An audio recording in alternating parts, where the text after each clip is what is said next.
지난 6일 저녁 6시 50분경에 부산 해운대구에 있었던 그런 일입니다. 해운대구의 반송 파출소에 긴급한 전화가 걸려왔습니다.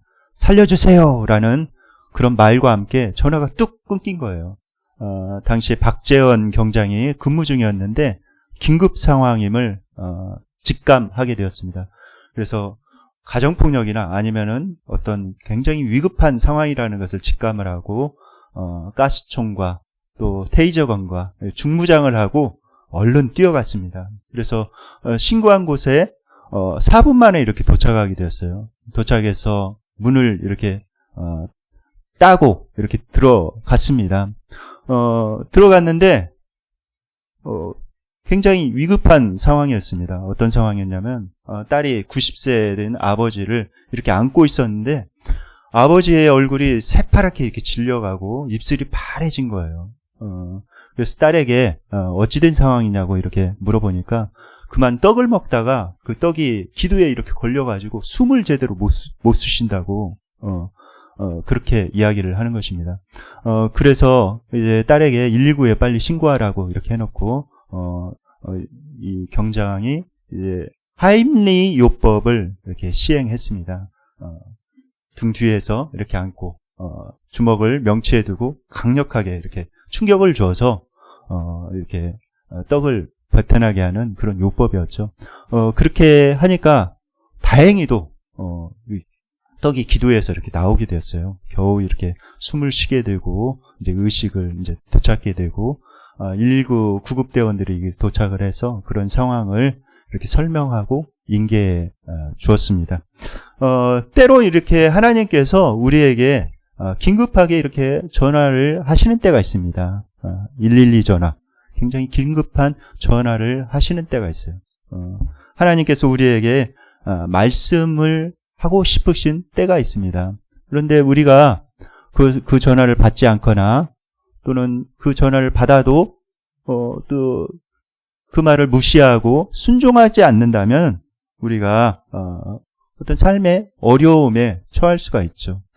우리의 삶 가운데 어떤 일들이 자꾸 일어나고 있다면 그것은 무슨 이야기인가? 하나님께서 초청하시는 것입니다. 내 음성을 좀 들어라.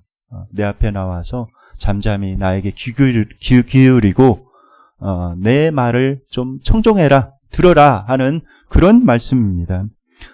우리가 이 세상을 살아가면서 그리스도인들은 원하거나 원치 않거나 영적인 전쟁 가운데 이렇게 처하게 됩니다.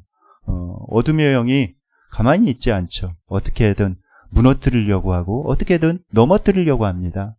그런데 이거 볼 수 있게 정말 어둠의 영이 나타나기도 하지만 대부분의 경우에는 그렇게 나타나지 않아요. 대부분의 경우에는 마음속에 교묘하게 안 좋은 생각들을 속삭이고 안 좋은 생각들을 심어줍니다. 다른 사람을 미워하게 하고 증오하게 하고 부정적인 생각들이 자꾸 이렇게 나오게 하고 그렇게 해서 내 삶을 무너뜨리고 다른 사람과의 관계도 이렇게 무너뜨리고 하려는 것이 바로 사탄이죠. 하나님과의 관계도 이렇게 끊어놓으려고 합니다. 그것을 이기려면 어떻게 해야 되는가? 중요한 것은 분별력이에요. 분별력. 이것이 무엇으로부터 왔는가? 그 분별력을 잘 갖는 것이 필요합니다. 그 분별력을 가지려면 어떻게 해야 하는가? 하나님의 말씀을 평소에 잘 섭취를 하고 또 하나님의 음성을 잘 들어야 합니다. 그래야 올바른 분별력을 가지게 되죠. 오늘 본문 사무엘상 3장 1절로 2절에 보면은 이때 시대가 사사시대인데 사사시대의 영적인 그런 소경 상태를 이렇게 말씀하고 있습니다. 한번 다 함께 한번 읽어볼까요? 사무엘상 3장 1절 2절 말씀 다 함께 읽겠습니다. 시작. 아이 사무엘이 엘리 앞에서 여호와를 섬길 때에는 여호와의 말씀이 희귀하여 이상이 흔히 보이지 않았더라. 엘리의 눈이 점점 어두워 가서 잘 보지 못하는 그때에 그가 자기 처소에 누웠고. 네. 여기 보면은 그때 당시에 엘리 제사장이 섬기고 있었는데 엘리 제사장의 눈이 어두워 갔더라 이렇게 표현을 하고 있습니다. 이 말은 은유적인 표현이에요. 이때 사사시대에 그런 영적인 상태가 이렇게 어두워가는 그런 시기이다. 사람들이 하나님을 찾지 않고 자기 소견대로, 자기 소견에 옳은 대로 이렇게 살아갔다고 기록이 되어 있습니다.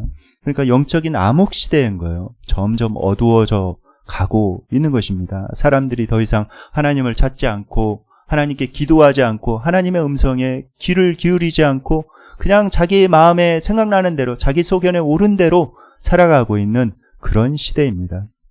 그런데 한 가지 우리가 생각해야 될 것은 이 하나님의 말씀이 희귀한 시대라고 이렇게 말씀하고 있는데 이게 참 중요해요. 이 하나님의 말씀,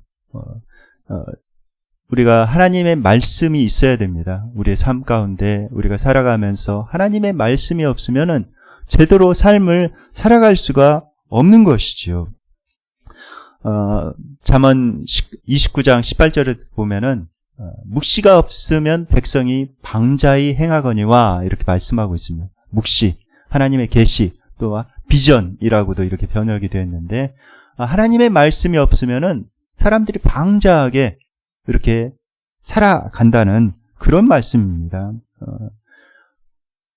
참으로 우리가 경계해야 되는 그런 상태지요. 다행히 3절에 보면은 하나님의 등불은 아직 꺼지지 아니하였더라라고 말씀하고 있습니다.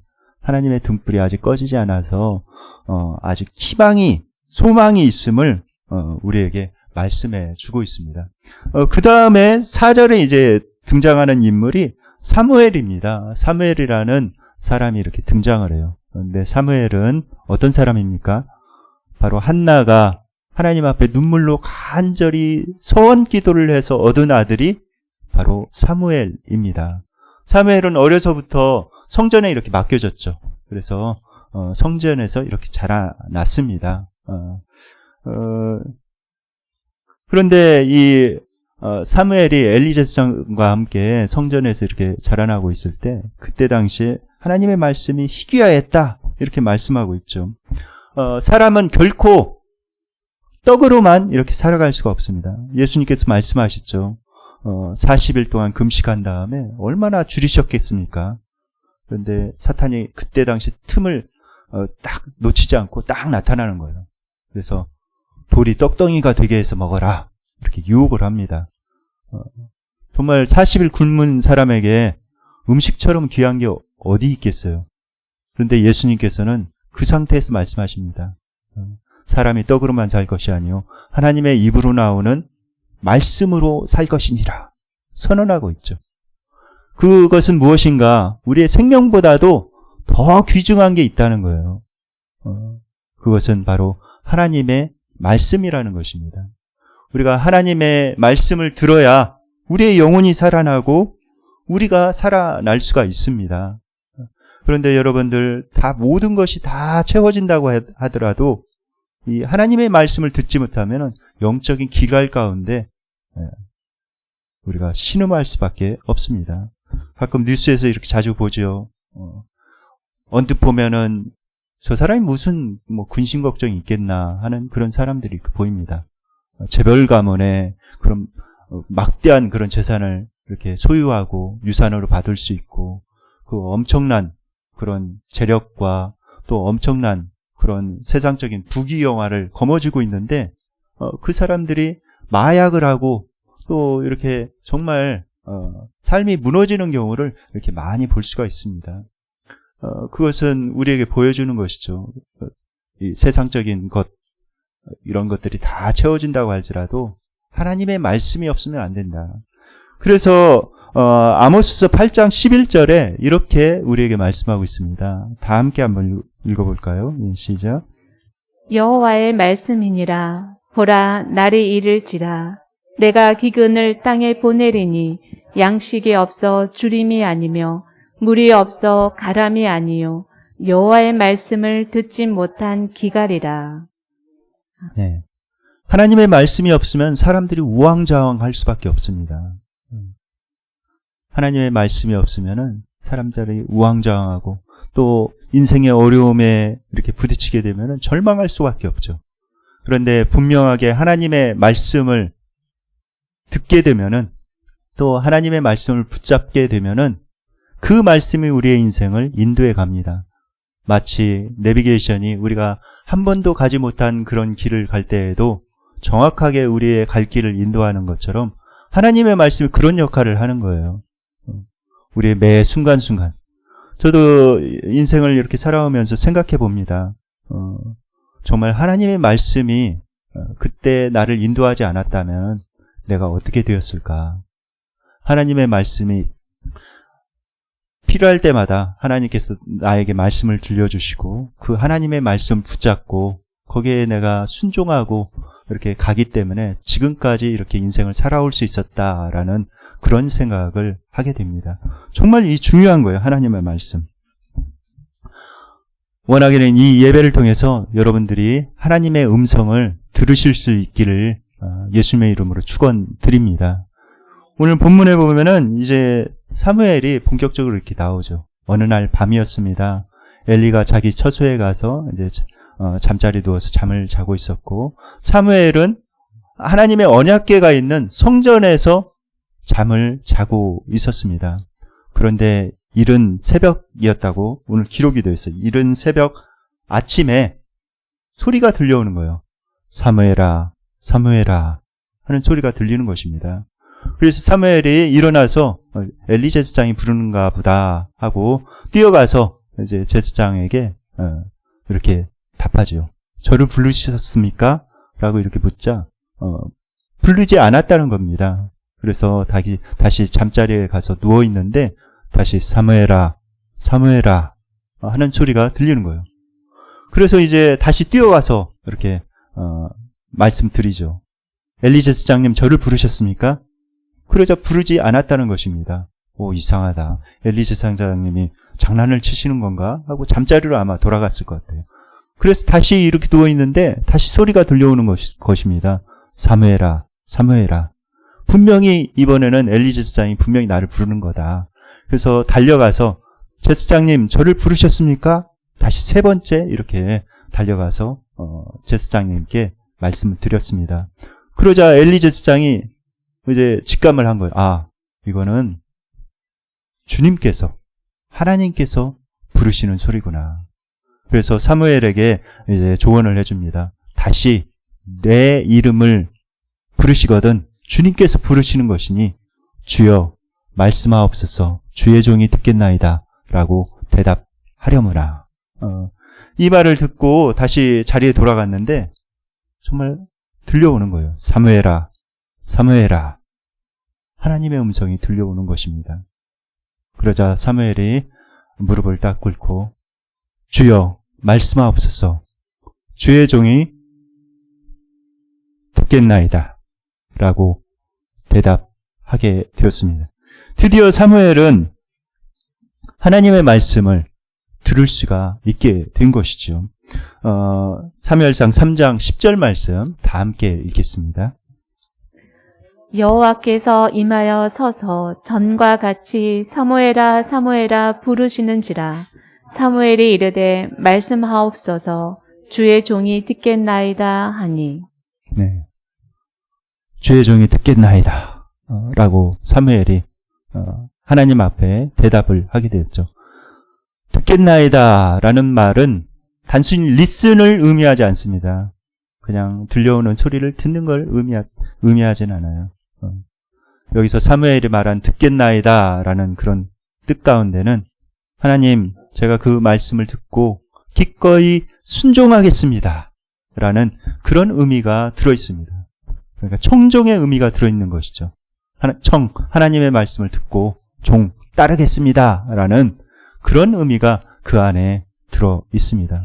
사무엘은 드디어 하나님의 말씀을 들었고 하나님의 말씀에 100% 순종하는 그런 순종의 사람이 되었습니다. 사무엘은 하나님의 말씀을 청종함으로 말미암아 이스라엘의 진정한 지도자로 세움을 입었고 진정 하나님의 뜻을 이뤄가는 그런 하나님의 사람이 되었습니다. 그러나 엘리 제사장은 하나님의 음성을 듣지 않았습니다. 들으려고도 잘 안 했던 것 같아요. 엘리 제사장이 이제 날이 밝아오자 이제 사무엘을 불러서 물어보죠. 주님께서 지난밤에 뭐라고 말씀하시더냐? 이렇게 물어봅니다. 그러자 사무엘이 굉장히 두려워했죠. 왜냐하면 엘리 제사장을 향한 그런 심판의 말씀이었기 때문에 그렇습니다. 사무엘이 굉장히 두려워하면서 말을 안 하려고 하자 이제 너에게 어떤 것도 묻지 않겠다. 그러니까 꼭 나에게 그 하나님께서 말씀하신 그 말씀 들려다오. 이렇게 하자 이제 엘리 제사장에게 선포한 하나님의 말씀을 전한 거예요. 내가 내 아들들이 나쁜 짓을 하는데도 금하지 않고 그대로 놔뒀기에 너의 집안을 내가 심판하려고 한다. 이렇게 하나님의 말씀을 그에게 전해 주었습니다. 그런데 엘리 제사장의 반응이 참 특이합니다. 이렇게 대답을 한 거예요. 하나님은 선하시니 그의 뜻대로 이루어질 것이다. 라고 대답을 하는 것입니다. 언뜻 들으면 굉장히 좋은 말처럼 이렇게 들려요. 그런데 결코 좋은 말이 아닙니다. 엘리 제사장이 그 말을 듣고 아이고 하나님 잘못했습니다 하면서 금식하면서 막 회개하고 그랬더라면은 분명히 하나님께서 용서해 주셨을 거예요. 여러분들 니느웨를 기억하십니까? 하나님께서 거기 니느웨에 사는 사람들의 죄가 너무나도 이렇게 크니까 요나라는 그런 선지자를 세워가지고 그곳에 가서 심판을 선포합니다. 하나님께서 며칠 안 되어서 너희들 죄 때문에 여기 다 심판하실 것이다 라고 대충 이렇게 사흘길을 하루길 그냥 대충 가면서 이렇게 선포를 했는데 사람들이 그 말을 듣고 바로 회개하는 거예요. 니느웨의 왕이 막 베옷을 입고 금식하면서 막 회개하고 전 국민들에게 금식을 막 선포하고 회개를 이렇게 하고 전 국민들이 회개하고 심지어는 가축까지도 이렇게 먹는 것을 이렇게 절제시키고 이렇게 온 국민들이 철저하게 회개를 하는 것입니다. 그러자 하나님께서 뜻을 돌이키셨어요. 저렇게 회개하는데 다시 내가 용서해 주겠다. 뜻을 돌이키셨습니다. 만약에 엘리 제사장이 참으로 하나님의 말씀을 두려워하고 그랬더라면은 정말 그렇게 회개했더라면은 얼마나 좋았을까 하는 그런 생각이 듭니다. 그러나 엘리 제사장은 하나님의 말씀 앞에서 그런 태도를 보이지 않았죠. 결국은 엘리 제사장의 가문이 망하게 되는 그런 결과를 가져오게 되었습니다. 로라 일걸스 와일드가 쓴 큰 숲 작은 집이라는 그런 수필집이 있습니다. 거기에 보면은 그 집에 살면서 일어났던 그런 일들을 기록하고 있는데 어느 날이었어요. 어느 날 아침에 이제 샘에 가서 물을 기르러 이제 아주머니가 밖에 나가게 되었습니다. 그런데 기르던 개가 막 자기를 보고 짖는 거예요. 무섭게 으르렁거리면서. 그래서 개를 막 때리기도 했는데 결코 물러서지 않고 막 개가 자신을 위협하는 것입니다. 그래서 이 개가 미쳤나라는 그런 생각이 들면서 개가 무서워서 나가지 못하고 하루 종일 집안에서만 이렇게 있는 것입니다. 야, 저 개가 왜 그러지? 개가 미쳤나 보다라고 생각을 하고 있는데 저녁 때쯤 이렇게 되니까 이제 개가 잠잠해진 거예요. 그래서 이제 밖에 나가봐야 되겠다. 이제 물 길러 가야 되겠다 하고 물 길러 가서 보니까 거기에 표범의 발자국이 많이 나 있는 것입니다. 그러니까 표범이 나무 위에 올라가서 사람이 오기만을 기다리고 있었던 것입니다. 덮치려고. 그러니까 개가 그렇게 막았던 것이죠. 죽기 살기로 주인을 막았던 것입니다. 우리가 이 세상에 살아가면서 우리의 힘만으로는 어떤 어려움들을 이렇게 헤쳐나갈 수가 없어요. 그런 위기들을 피해 나갈 수가 없습니다. 하나님의 도우심이 필요한 거예요. 하늘의 도우심이 필요하고 하나님의 음성을 듣는 것이 필요합니다. 그래야 이 땅에서 우리가 잘 살아갈 수가 있습니다. 하나님의 말씀을 청종하는 것이 필요하죠. 하나님께서는 우리를 구원하시기 위해 예수님을 보내주셨습니다. 그리고 예수님께서 이 땅에 오셔서 그 십자가에 그 모진 고난, 그 험한 십자가를 지셨습니다.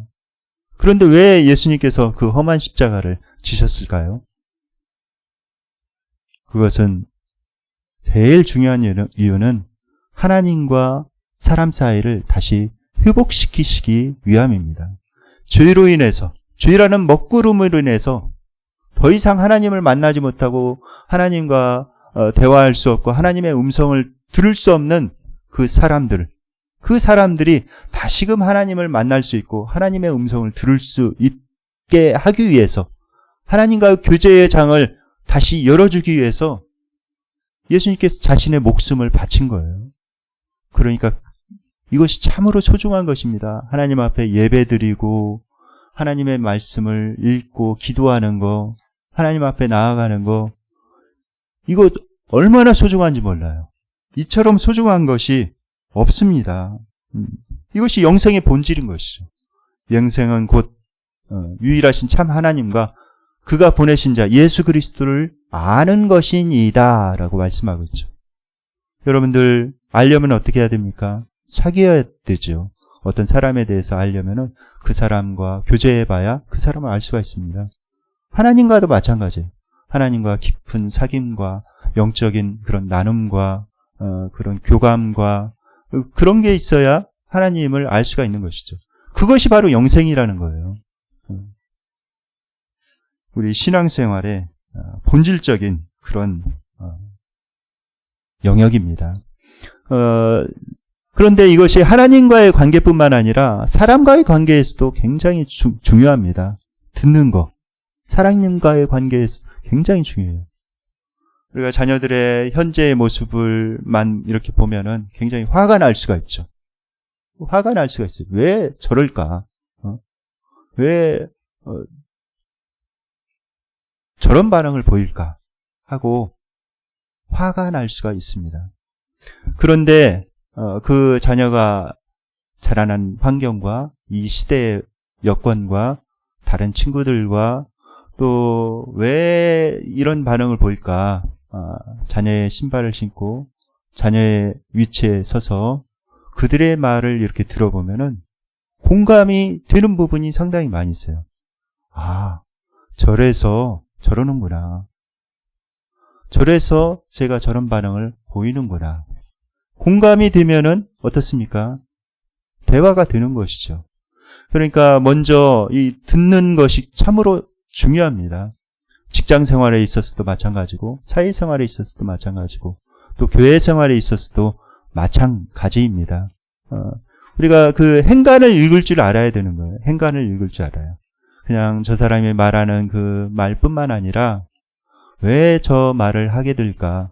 왜 저 말을 하게 되었을까?